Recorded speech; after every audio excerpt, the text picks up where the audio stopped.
Welcome back to the channel, guys. Today we're going to talk about VIN 0721 or 721. This is a paint code 083, which is ultra white with an LA30 interior, which is the red interior. Popped up on Auto Trader and Edmunds, and it's been for sale. Here it is, the beginning of August 2025. It's been for sale since March. So you're talking about 5+ months, maybe even 6 months, that this vehicle has been for sale. And there are a lot of things to unpack on this one. So grab a chair, grab some popcorn, and I'll show you what I've got. This car is for sale in the Denver-ish area, Longmont, Colorado, at an independent dealer. They want $45,000 for it, and it has 53,000 miles on it. It does look like it has some mods. I'll get into that here in a bit, but it's spent its life in New Jersey, New York, Connecticut, and now, of course, Colorado. So basically, it's been in the salt climate. If it's been winter driven, if it was a third car for somebody or a nice day car, you know, maybe underneath it's pretty nice. However, I would kind of assume, based on the service history and what I've seen, it's definitely been winter driven. So if you're looking at this car, I would inspect it underneath carefully for corrosion and, you know, things like that get attacked from the salt climates, the hardware, the rust around the fender wells, things like that. Carfax shows this car as a 6-owner, 2-accident car. There was one reported in February of 21 in the rear and August of 22, so like a year and a half later in the rear also. Epic VIN shows 6-owner, no accidents. AutoCheck shows 6-owner, 2 accidents, so I think it's safe to assume this is a 6-owner, 2-accident car. Now, as far as production goes, there were 647 of these made in ultra white, so it is one of the most common colors. Ultra white with the red interior, there's 360 that exist. The most common color combo that you can get on these cars. White with red interior, 360 of them out of the 2347 that were made for the US 49. So that doesn't include Hawaii, Guam, Puerto Rico, the Virgin Islands, Marshall Islands, etc.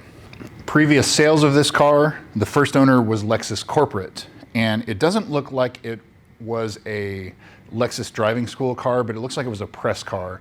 So looking at the service history, you can tell that, you know, it's had a lot of tires, brakes early on, things like that.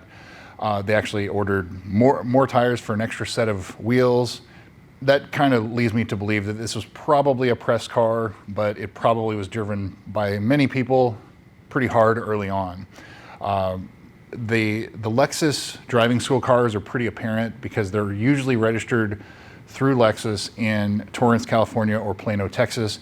And then when you look at the service history for about the first 10 to 15,000 miles, they've had like 10 sets of tires, 5 sets of brakes, things like that. That's not the case with this. It does have quite a few, but it doesn't follow kind of the same pattern as the driving school cars did. So I think this was a press car. And further adding to that, it actually shows on the window sticker that it was originally delivered to Lexus, not to a dealer. It was prepped by a dealer, but it was delivered to and for Lexus Corporate in Torrance, California. Skipping the first owner, the first public sale, it was available March of 2017 for $61,000, had 18,000 miles, and it was for sale in Florida. So it went from New Jersey to now in Florida. It was still for sale in Florida at that same dealer almost a year later. So it was sitting around, and you know, I talk about this in other videos. These cars, they were not popular when they first came up for sale. They sat on lots for a long time, sometimes in excess of 2 years. They sat around for extended periods of time unsold, and that includes secondhand. So when this thing first was sold, after Lexus had it, when it was first sold, it sat around for sale for over a year.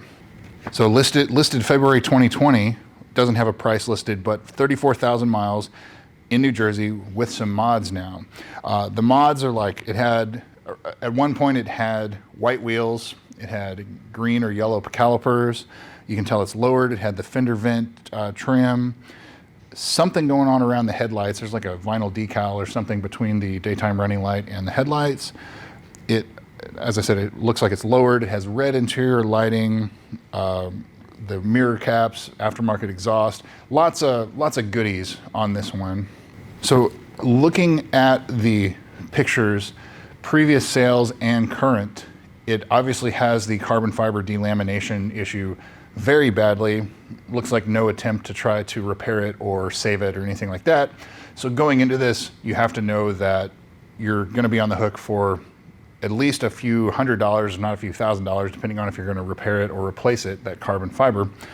But again, the cars that come from the colder climates, you typically will see the delamination sooner because it's the temperature shock that does it. And so you have either a cold car and then it starts blowing hot air on it, or vice versa. In the South, you have a hot car, starts blowing cold air conditioning air on them, and that's what originally caused the delamination to start.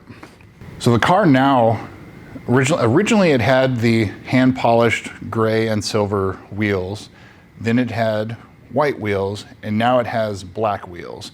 And when you see a lot of these wheels get refinished, a lot of them will be done in just black because it's so much cheaper. And so like, for example, this car, I redid the original. I've had all 4 wheels refinished, but the company that I've always used for other wheels, they usually charge me like $110 a wheel to refinish them.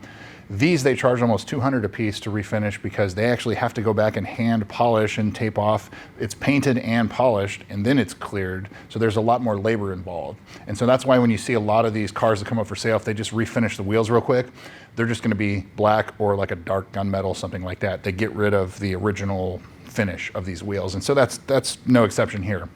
Continuing on with the pictures, another thing that I've noticed specifically in a previous for sale picture is, you know, the rear was hit and obviously there was an accident, but the rear bumper does not match whatsoever, and maybe even the driver's rear door as well. And ultra white Lexus, it's basically super white. It's a really common color, but it has a flake that's added in it. And so if you don't get the shade right, the flake is definitely going to show paintwork because metallic flake has what's called a flip or a flop in it. And so that's basically how the light hits it, how the flake lays. So if the original paint was laid this way and the painter repainted it this way, when the same light hits it, it's going to look different. And so that may be what's going on here. It could be that it is an actual different shade of white, whoever repainted it. There are things with the paint on this that kind of, you know, it brings your eye to it, brings attention to it. Not just the fact that it's had 2 accidents, but maybe it wasn't done to the highest of quality.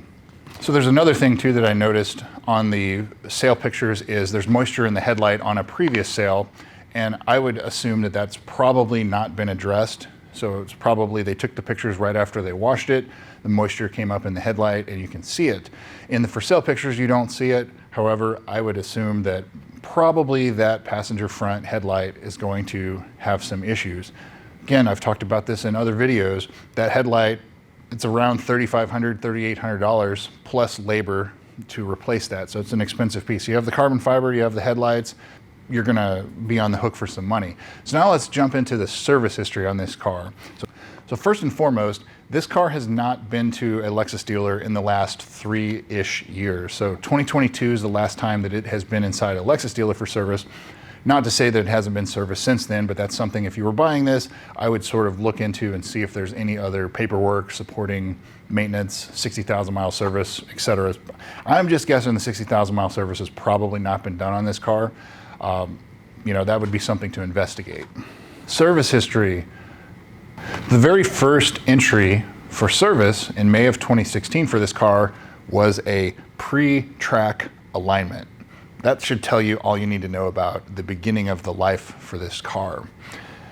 It had rear tires at 8,000 miles. It had 4 more tires at 9,600 miles, plus an extra set of wheels and tires at that time. 13,000 miles, an odd noise was reported, and again at 14,500, an odd noise. And I think what that ended up being is the low pressure fuel pump in these cars, especially the 16s and 17s, had a vibration or a humming noise that came from the controller for it. And there is a reprogram, a customer service program for that. And I think that was what the complaint was. So, you know, I wouldn't look too far into that part. June of 2018, 25,000 miles. This car had a check engine light on for an aftermarket intake.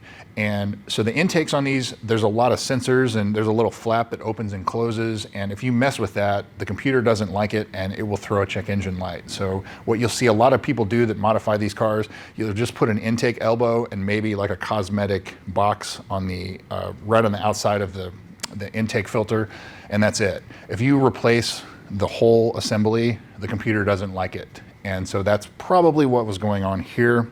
At that same service, it also had the JLB fuel pump recall done. So that's the 2 high pressure fuel pumps. They were known to crack and leak and catch fire. So this has been done on that. November of 2018, 30,000 miles. It says that there was damage due to hitting a snowbank, front suspension noise, things like that. So obviously it'd been driven in the snow. It's got some damage on the front that, who knows, it wasn't reported on Carfax. So there's probably something you need to look at. Look at the front bumper underneath, make sure the splash shield, everything else is there. Make sure the oil cooler, transmission cooler is not damaged on the left and right side, right underneath the headlights or where those coolers are. They are subject to damage if you hit something. They're pretty low to the ground right there as well. And the final entry, May of 2022, 44,000 miles. Check engine light was on yet again with a bunch of misfire codes. And what appears to be either the camshaft or the valve timing control motor, or basically the mechanism that controls the valve timing control. That looks like what it was, but it said compression check and leak down test, and it doesn't have anything after that. So may have had some mechanical issues. The valve timing control, that's not unheard of on these cars, but I would not call that common, especially at this low of mileage. The ones that I have seen it are the ones that have like 150, 180,000 miles, and one of the valve timing motors had failed. And so it's not an inexpensive fix, probably a couple $1,000s for that repair. This car was reported, but it doesn't say if it was actually done. So that would be something to investigate. If you're doing a mechanical inspection on this car, get your fancy scanner or have your mechanic put his fancy scanner in and pull codes, pull past codes, see if there's any that are non-erasable, things like that. I have a pretty fancy scanner that can pull some of that information. And so if you have a mechanic that's worth his salt, you know, he should probably be able to find that information as well. But as far as sales go, sales price for this car, considering the history, the paintwork, the other issues that this car has, I think 45,000 is a little on the high side, despite the average-ish miles for a 2016. This car's probably closer in the low 40s, if not even the high 30s, with the issues that it has. Remember, you're gonna have to spend money on carbon fiber, any of the other mechanical issues. It probably hasn't had the 60,000 mile service. I would look at the brakes closely, the valley plate. There's no report of the valley plate being done. There's a lot. If you buy this car, the $45,000, you're gonna have to spend a whole lot more in addition to that. And the fact that it's had a bunch of owners too, it's been tossed around, it's been winter driven, it was a press car and or track use at the beginning of its life. You know, there's other cars out there that are gonna have a much nicer history than this car. So unless you can get this car super cheap, you know, I would look elsewhere. That's my opinion.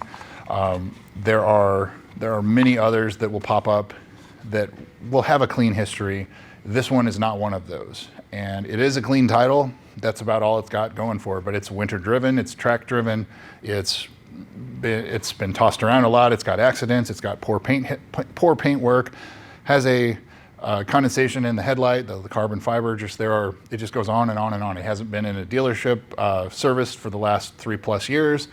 There's so much going on with this car that I think that if I were looking, I would pass right over this one. So anyway, that is what I have for you on VIN 721. Not the best of options out there right now. Right now, beginning of August, there are about 12 GSFs that are for sale online. Wait another week or two, there will always be another one that comes along. As rare as these cars are, they do change hands often.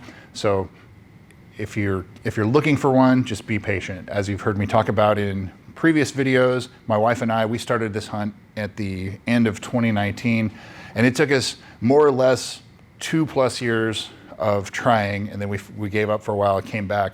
But this is not This is a car that, as time goes on, it's going to be harder and harder to find ones that don't have stories. You know, this is a car that has stories.